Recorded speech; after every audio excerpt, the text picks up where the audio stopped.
Martes, buhos na naman ang kakulitan ng ating mga kapatid online. Ang ilan sa kanilang mga napagdiskitahan, mga hanep na bahay, muebles at mga dinudugtong na video. Pasadaan natin yan sa Kwento Sang Minuto. Usong-uso ngayon ang dugtungan ng video tulad nitong Indian video na sinalo ng Pinoy video. Ayun ba?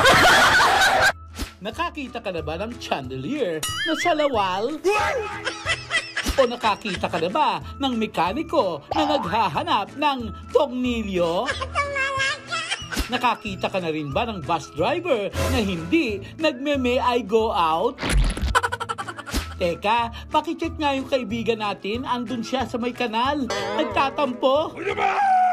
Pag-drive mo nga ako, huwag mo hanapin ang busina, yan na, sa harap mo.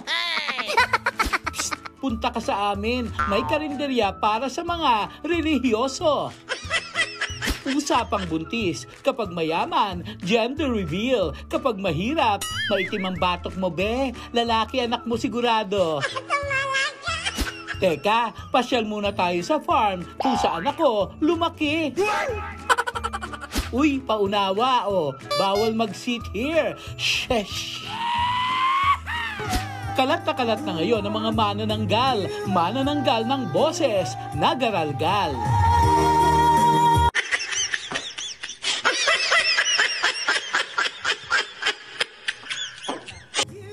Nagbabalita mula sa Frontline, Mark Logan, News 5. Mga kapatid, Cheryl Cosim po, huwag maging huli at maging una sa lahat sa balitaan. Para sa tuloy-tuloy na talakayang sa Frontline, mag-follow at mag-subscribe sa social media pages ng News 5.